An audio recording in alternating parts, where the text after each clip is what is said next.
Iya, awalnya sih deg-degan. Jadi emang aku berusaha mendelivernya ya senatural mungkin, seapa adanya mungkin, dan sebakalis mungkin sih.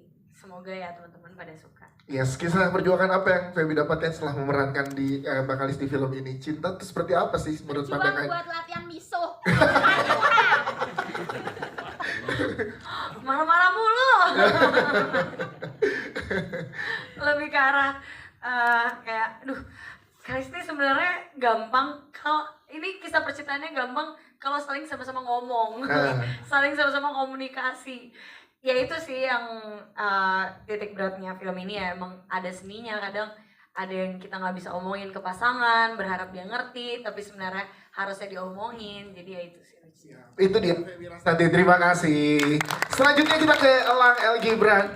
Tepuk tangan dong untuk Elang El Gibran. Mungkin ini bisa beberapa kali kita ketemu dan ini gue bisa bilang ini salah satu penampilan terbaiknya Elang El Gibran di film ini, luar biasa.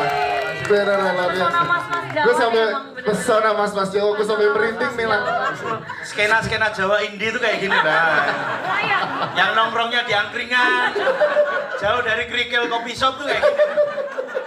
Skena-skena kopi shop Bantul kan kayak gini. Cocok miskin, Pak. Cocok miskin. Lihat dong pakai kacamatanya, pakai kacamata hitam. Kacamata hitam depan UNY yang dijual 15.000.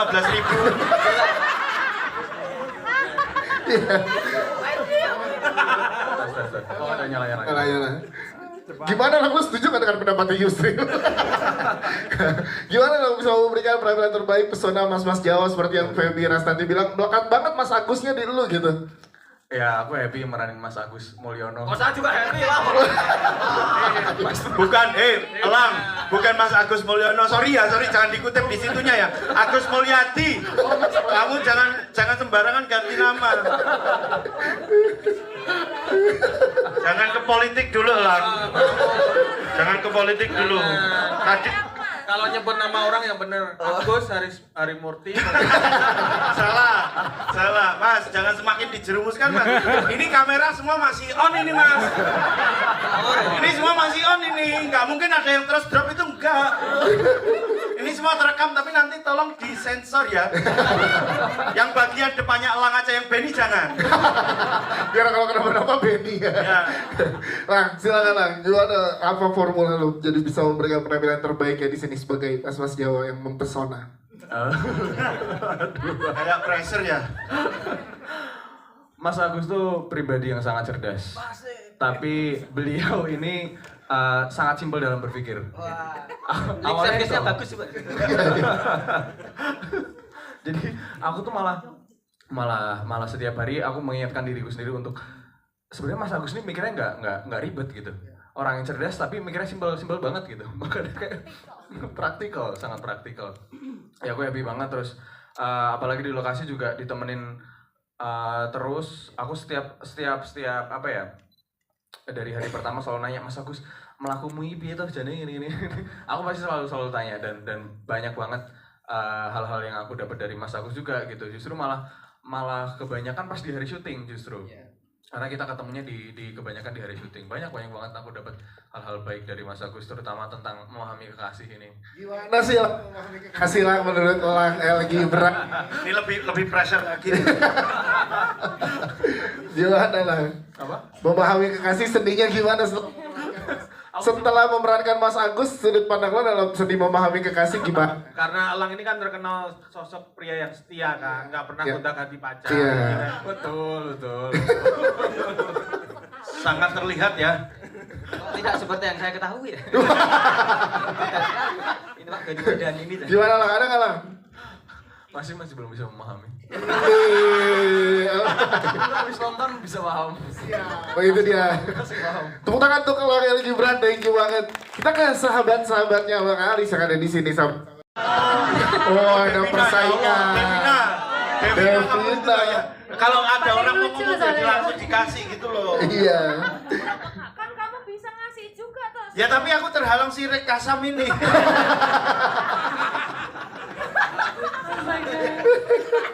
Silakan. Oke, jadi perkenalkan aku Sia Saras. Di sini aku berperannya sebagai Rahayu.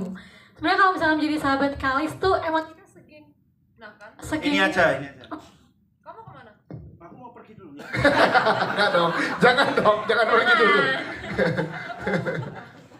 Jadi kita sebagai sahabat Kalis ini bisa dibilang menjadi obstacle atau menjadi rintangan buat Kalis kali ya dalam, apalagi Rahayu dalam mengambil keputusan. Ya.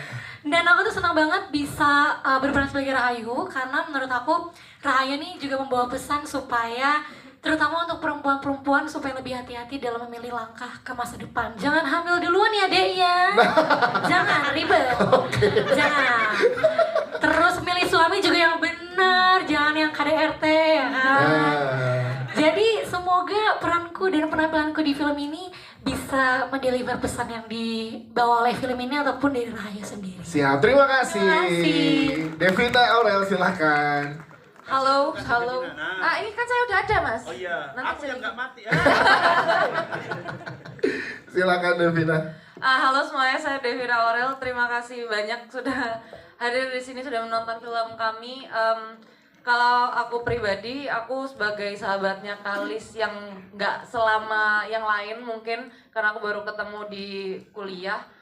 Apa ya yang aku bisa ambil dari sosok Mbak Kalis ini, orangnya dia tahu apa yang dia mau gitu loh.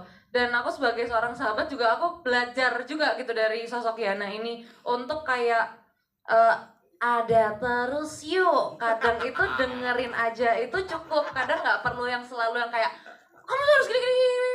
Nggak harus selalu kayak gitu. Dan kemarin ternyata aku ketemu nggak sengaja ketemu sama ini ya Mbak Yana aslinya. Oh ada ya. Iya. Terus Ternyata dia juga kayak ala gitu. Awal-awal itu gimana? Iya. Kalau cuma awal-awal Tasmania juga awal-awal. Aku ketemu dia aku seneng toh Sril. Ya maksudnya awal-awal tuh ini kan teman-teman di sini itu kan nggak semua orang dari Malang, nggak semua dari Surabaya, ada yang dari Sragen loh ini. Bisa dijelaskan awal-awal cerewetnya sama atau Oh gimana? iya, cerewetnya sama, tingkahnya sama, nasibnya doang yang belum sama. Karena udah bahagia, saya masih nyari. Oh, masih coba memahami. Benar. Terima kasih Devina Aurel. Thank you. Selanjutnya ada Inaima juga. Inaima boleh cerita silakan. Tes. Halo semuanya, aku Inai dan aku berperan sebagai Wanti di sini dan karakter aku seperti ya, bestinya Kalis ya, bestinya yang selalu ada untuk temennya dan pastinya itu berbeda dengan karakter pribadi aku ya agak jauh ya karena apalagi udah punya anak dan itu struggle juga sih pas di saat syuting karena aku jujur nggak pernah kayak ada adik-adik kecil gitu jadi aku merasa wah perjuangan seorang ibu gitu ya udah punya anak dan juga backgroundnya berbeda dari aku pribadi jadi itu suatu hal yang baru bagi aku. Dan untuk kayak di syutingnya sendiri, aku backgroundnya nggak bisa bahasa Jawa sama sekali dan banyak belajar di sini dari cast, dari kru, dari nol loh aku bahasa Jawanya dibantuin. Dan ya ini aku suka banget ya mendukung bahasa lokal di film layar lebar Indonesia gitu. Terima kasih. Thank you. Desi gimana, boleh dong ceritain juga yang bikin Nita itu buat anak bayi ini. Sebenarnya terima kasih buat semuanya yang udah hadir. Aku Desi Genoveva memerankan sebagai sahabatnya Kalis yang bernama Fatima. Ini disclaimer dulu, aku nggak hamil duluan. Ini hamil aku udah punya suami. Udah punya ya ini ya. Maksudnya apa itu? Dan ini bukan continuity. Takutnya ini kok habis main film gitu kan mendalami peran apa gimana gitu kan. Enggak ya, ora-ora. Gak ada yang mikir ke situ. Oh, takutnya loh. Iya, tapi kalau kamu ngomong gitu aku jadi kepikiran. Enggak. Di sini sih kalau aku sebagai Fatima, ada Wati juga sama Rahayu juga ini benar-benar bestinya yang dari kampungnya Kalis kan yang benar-benar kalau aku sih ngelihatnya belajarnya tuh kita tuh punya sahabat yang bisa punya kesempatan untuk merantau di luar kota menempuh pendidikan setinggi-tingginya bukan yang untuk pernikahan dini gitu ya. Jadi tuh kayak pengennya ngelihatnya sih kayak menaruh harapan besar terhadap seorang Kalisnya ini sendiri sih gitu. Soalnya kan bisa dilihat kalau sahabat-sahabat yang lain kue lagi maaf ya nggak pakai keluar pada punya anak semua kan masih pada kecil-kecil sedangkan kalau si Kalis sendiri belum masih bisa punya kesempatan untuk belajar gitu. Dan itu dekat ya dengan masyarakat Benar, kita ya. benar. Luar biasa Desi. Terima kasih tepuk tangan untuk Desi. Ada Reska juga. Reska ini yang seni komunikasi nggak cuma Kalis dan juga Mas Agus di sini. Ternyata perannya Reska di sini juga ada part memahami seni, memahami kekasih juga. Jadi gimana Kak saat dapat peran ini dipercayakan oleh dari film Seni Memahami Kekasih? Silakan. Apa tadi? Karena yang seni memahami kekasih Lagi ini dikasih mic sama 2 orang jadi kayak ternyata yang seni memahami kekasih nggak cuma peran Agus dan Kalis doang loh, peran kamu juga. Nah, gimana saat kamu ngedapetin peran ini Kak? awalnya waktu saya dapat peran ini bingung ya.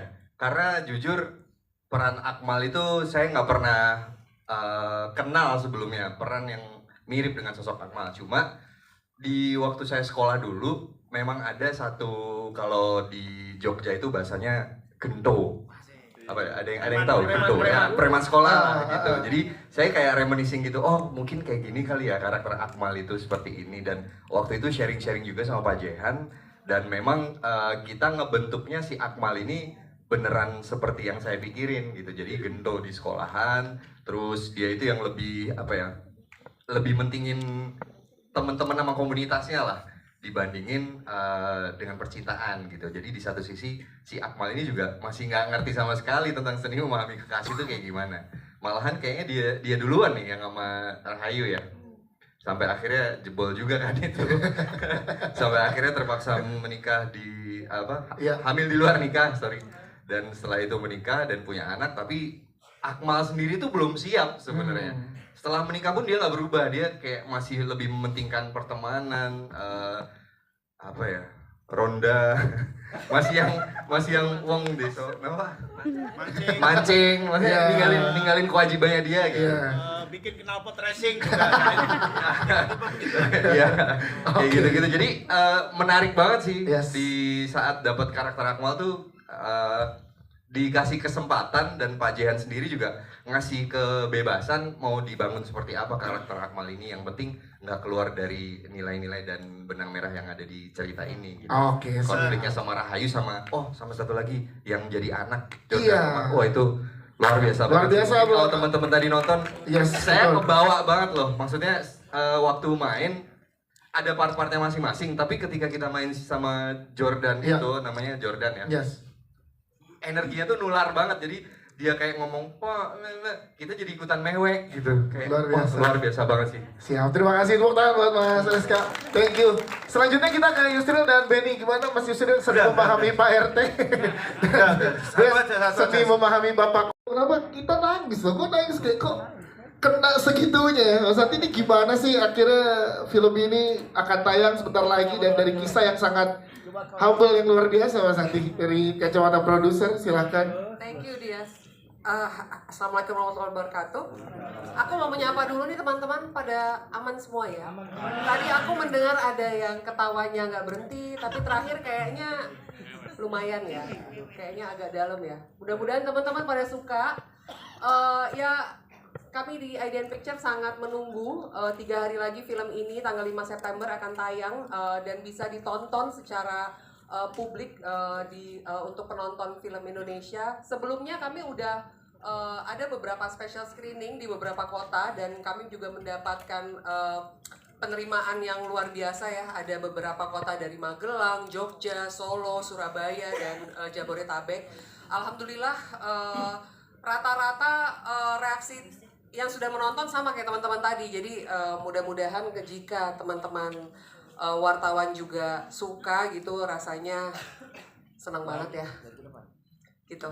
Terima kasih. Yang diharapkan dari Mas Santi dan juga Idean Pictures di momen Indonesia kayak gini, lagi seru gitu di luar dengan tontonan yang baru untuk mereka yang fresh tuh seperti apa sih untuk penonton di Indonesia, Mas Santi, silakan. Aku tanya balik ke Dias, kamu nonton tadi kan? Iya, menurut nonton. kamu kita sangat membutuhkan nggak film seperti Banget, Pak. Ya aku rasa sekarang kan hidup kita banyak tantangan ya tentunya, tapi harapannya dengan hadirnya film Seni Memahami Kekasih mulai hari Kamis besok bisa ya membuat warna-warna kehidupan baru lah, bahwa ya tetap mau bagaimanapun hidup harus dinikmati, harus diperjuangkan gitu kan. Nah, kalau kata Firsa Besari, hidupkan baik-baik saja. Hidupkan baik-baik saja, katakan Firsa. benar-benar tokoh gitu, benar-benar tokoh yang memang di kehidupan nyata itu ada gitu. Ada, masih sehat walafiat dan bahagia gitu. Dan sangat bahagia gitu mereka berdua, dan rasanya sangat menyenangkan gitu. Yang kebetulan seusia dengan saya gitu. Seusia kan kita. Oh iya. Dikonfirmasi ya. Nah, menurut saya kehidupan mereka berdua itu sangat sangat pantas untuk difilmkan, karena kita semua ya seperti kata Mas Agus Mulyadi di quote-nya yang di terakhir tadi film muncul kan, dia begitu gempar membicarakan soal kemiskinan gitu, bahwa ya kita semua miskin gitu, dan kita patut merayakan kemiskinan ini dengan film ini. Yes, terima kasih Mas Jehan. Thank you. Kita ke Mbak Kalis dan juga Mas Agus nih, yang luar biasa. Tepuk tangan dong buat mereka berdua, ini kisahnya sebegitu luar biasa. Pasti gimana akhirnya, pernah pikiran gak sih apa yang ada di titik ini sampai cerita kalian berdua disaksikan, dan bentar lagi seluruh Indonesia loh menyaksikannya. Tentu saja kepikiran ya. Enggak, tentu saja enggak.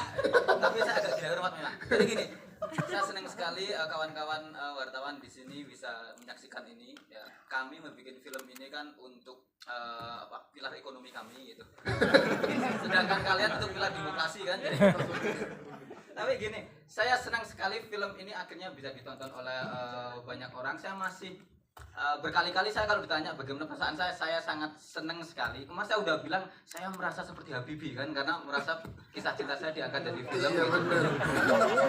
Beda, Pak Habibie perlu bikin pesawat dan jadi presiden. Saya cukup kenal Fajar Nugros dan akhirnya. Ya itulah kekuatan orang dalam, kawan-kawan.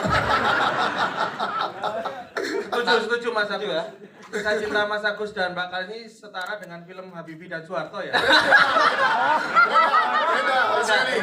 Mas Yusril, apa Mas Yusril? Gimana nih Mas Benny nih? Maiku mati, Mas. Diwati. Mas, wah ini udah nyala. Mas Benny bilangnya gitu. Parah, Mike masa dimatiin saya. Nah, itu dimatiin sendiri. Saya nggak orasi depan DPR loh, Pak. Oke. Terus Mas Agus. Tapi tentu saya berharap kalau saya bilang film ini bagus banget nanti dianggap lip service karena memang kisah saya. Tapi saya berharap teman-teman, saya yakin tadi banyak ketawa. Saya yakin kalian menganggap film ini bagus, sebarkan ke sebanyak mungkin orang gitu. Saya kasih hal yang sangat penting. Ini film memang tentang orang miskin tapi budgetnya cukup besar, jadi kami butuh balik modal gitu. Anda harapan kami gitu kawan-kawan ya. Kalau film ini balik modal, kami bisa bikin film lebih bagus lagi. Jadi peran Anda adalah cukup penting untuk kebudayaan kawan-kawan. Kebudayaan kita ditentukan oleh Anda yang di sini. Jadi saya berharap, ini budgetnya besar toh? Oh besar. Lah kok saya cuma tukar exposure kayak. Lah aku lagi tolong tweet, Pak.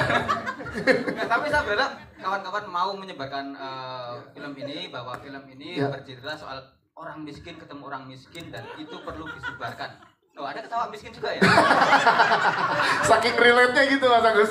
Saking relate-nya. 76% masyarakat Indonesia itu menengah ke bawah gitu. Jadi saya sebagai orang yang hidup di zaman FTV gitu, FTV itu kan orang miskin ketemu dengan orang kaya. Orang kota saya itu dulu merasa bahwa menikahi perempuan kaya kota itu mencapai pencapaian sosial gitu. Dulu merasa begitu. Saya sampai berharap semoga bapak saya itu sebenarnya yang miskin itu bilang, Gus, bapak itu sebenarnya orang kaya tapi mengaku miskin. Anda pernah punya imajinasi? Sama, ya saya juga pernah itu. Saya membayangkan bapak saya sebenarnya adalah taipan bisnis yang. Nah, film ini saya menyadari bahwa film ini memberikan realitas kehidupan asmara sebagian besar masyarakat Indonesia gitu. Ada Rizka Sam, dia cakep sekali tapi di film ini sangat miskin ya kan. Tampangnya bener-bener seperti supir truk langsiran kuntilanak. Film ini bener kami mencoba mengeksplor sisi-sisi ketidakmampuan, karena memang di Indonesia banyak seperti itu. Tidak banyak pemuda yang kemudian kalau melamar itu harus dengan pakaian fancy, seserahan dan sebagainya. Makanya di sini ditampilkan orang melamar pakai Daihatsu Hijet ya kan, Jawa dengan seserahan yang cuma ayam. Itu terjadi di banyak masyarakat Indonesia, dan aku pikir kisah-kisah seperti itu yang harus banyak disebarkan kepada orang-orang. Agus Mulyadi, terima kasih.